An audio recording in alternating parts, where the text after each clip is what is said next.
नमस्कार मंडळी, श्री स्वामी समर्थ. तर यंदा मार्गशीर्ष महिना हा 21 नोव्हेंबरपासून सुरुवात होणार आहे. म्हणून या दिवशी पूजा कशी करावी, उद्यापन कशा पद्धतीने करावं, पूजेमध्ये कोणत्या वस्तू असायला हवेत, या दिवशी माता लक्ष्मीच्या चरणी ही वस्तू का अर्पण केल्या जातात, या वस्तूचा मान काय आहे व ह्या वस्तू आपल्याला श्रीमंत बनवत असतात.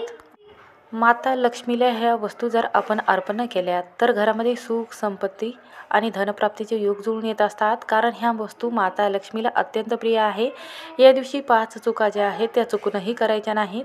पूजाविधी कशी करावी आणि व्रताचं महत्त्व काय आहे, व्रत कोणत्या वेळेत करायचं आहे, व्रत किती असणार आहे, यावेळेस गुरुवार किती पडणार आहे, तर याची संपूर्ण माहिती या व्हिडिओमध्ये आहे. त्यामुळे व्हिडिओ हा शेवटपर्यंत नक्की पहा. चॅनलवर नवीन असाल तर नक्की सबस्क्राईब करा. कमेंटमध्ये जय महालक्ष्मी हा मंत्र लिहायला विसरू नका. तर पहा, मार्गशीर्ष महिन्याची सुरुवात 21 नोव्हेंबरपासून सुरुवात होणार आहे. या महिन्यामध्ये 4 मार्गशीर्ष गुरुवार जे आहेत ते आलेले आहेत. दर गुरुवारी पहिली आपण महालक्ष्मीची पूजा करत असतो, उपास करत असतो, मनोभावे व्रताची कथा वाचत असतो. म्हणून या कार्तिक महिना झाल्यानंतर मार्गशीर्ष महिना सुरू होतो. तर या दिवशी माता लक्ष्मीची पूजा करून उपास करत असतात, मनोभावे व्रताची कथा वाचत असतात. म्हणून या कार्तिक महिना झाल्यानंतर मार्गशीर्ष महिना हा सुरू होतो आणि हिंदू धर्मामध्ये श्रावण महिन्याप्रमाणेच मार्गशीर्ष महिन्यालाही जास्तीत जास्त महत्त्व दिले जाते.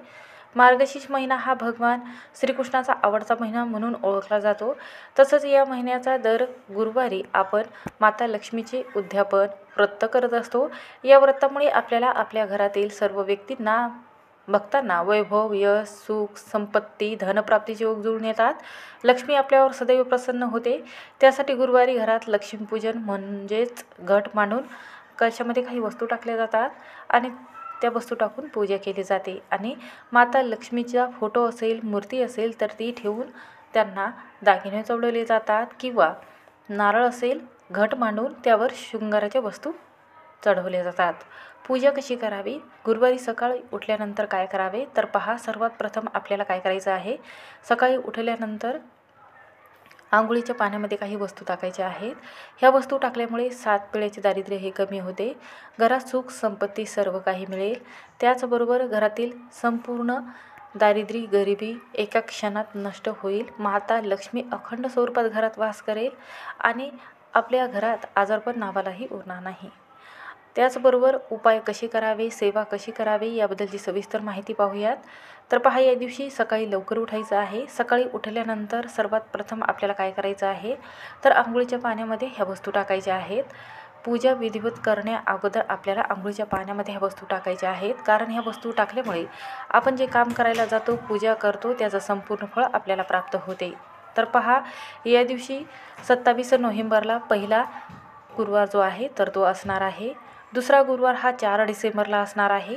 तिसरा गुरुवार 11 डिसेंबरला आणि चौथा गुरुवार 18 डिसेंबरला. 4 गुरुवार असे आपल्याला यावेळी मिळणार आहे. या दिवशी विधिवत पूजा करून उद्यापन करायचं आहे. तर आपल्या हिंदू धर्मामध्ये प्राचीन काळामध्ये ग्रंथामध्ये मार्गशीर्ष महिन्याला धार्मिक कार्यासाठी विशेष महत्त्व दिले गेलेले आहे. हा महिना माता लक्ष्मीला प्रसन्न करून घेण्यासाठी असतो, त्यामुळे हा महिना अत्यंत शुभ मानला जातो. या महिन्यापासून सत्ययुग सुरू झालेलं सांगितलं गेलेलं आहे. त्यामुळे या महिन्यात पूजेसारखे शुभ कार्य अधिक फलदायी ठरले जाते. असं म्हटलं जाते की मार्गशीर्ष गुरुवारचे व्रत सूर्योदयपासून तर सूर्योदयपर्यंत आपण पाळत असतो.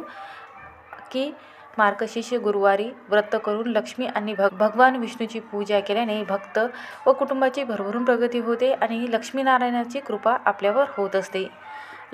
लक्ष्मीच्या कृपेने घरामध्ये सुख, संपत्ती वाढते, दारिद्र्य, गरिबी दूर होते, प्रत्येक कामामध्ये आपल्याला यश मिळते.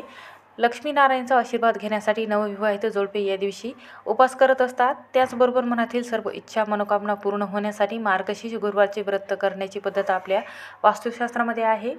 कारण हिंदू धर्मामध्ये असं सांगितलं गेलेलं आहे की मार्गशीर्ष महिना हा पहिल्या गुरुवारी असतो आणि शेवटच्या गुरुवारी उद्यापन केले जाते. म्हणून या दिवशी आंघोळीच्या पाण्यामध्ये आपल्याला माता लक्ष्मीला अत्यंत प्रिय असणारी वस्तू म्हणजे खडे मीठ जे आहे तर ते टाकायचं आहे. जिथे माता लक्ष्मीचा जन्म झालेला आहे तर तिथेच खडे मीठ या मिठाची उत्पत्ती झालेली आहे. आंघोळीच्या पाण्यामध्ये खडे मीठ जे आहे तर ते टाकायचं आहे आणि त्यानंतर थोडंसं गोमूत्र टाकायचं आहे आणि त्यानंतर पाण्यामध्ये चिमूटभर हळद देखील आपल्याला टाकायची आहे. या पाण्याने आंघोळ करून घ्यायची आहे. त्यानंतर आपल्याला एका जागेवर जिथे आपल्याला पूजा मांडायची आहे तर पूजा ईशान्य दिशेला किंवा पूर्व दिशेला चेहरा येईल अशा पद्धतीने किंवा उत्तर दिशेला चेहरा येईल अशा पद्धतीने आपल्या पूजा मांडणी करून घ्यायची आहे। तर तिथे काय करायचं आहे, चौरंग घ्यायचा आहे किंवा पाठ घ्यायचा आहे। आधी आपल्याला ही जागा गंगाजलाने गोमूत्राने स्वच्छ करून घ्यायची आहे। त्यानंतर चौरंग ठेवायचा आहे किंवा पाठ तुम्ही ठेवू शकता। त्यानंतर काय करायचं आहे, आपल्याला त्याची पूजा जे चौरंग मांडलेला आहे तर त्याची हळदी कुंकू लावून पूजा करायची आहे।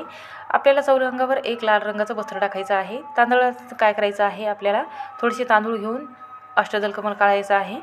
त्यानंतर तांबाचा कलश जे आहे तर ते भरून घ्यायचं आहे। त्यामध्ये शुद्ध पिण्याचं पाणी घ्यायचं आहे, हळदी कुंकू टाकायचं आहे।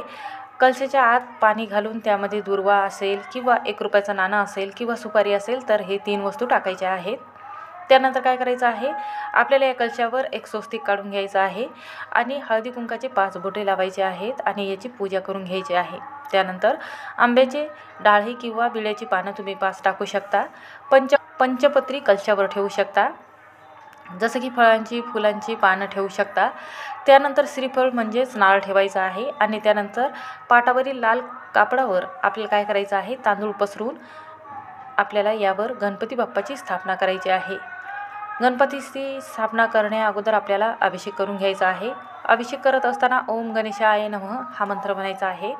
त्यानंतर देवी माता लक्ष्मीचा फोटो असेल किंवा मूर्ती असेल तर आपल्याला तांदळाच्या राशीवर मूर्ती ठेवायची आहे, ताटामध्ये घ्यायची आहे आणि अगोदर आपल्याला अभिषेक करायचा आहे। अभिषेक झाल्यानंतर आपल्याला तांदळाच्या राशीवर माता लक्ष्मीचा फोटो किंवा मूर्ती ठेवायची आहे।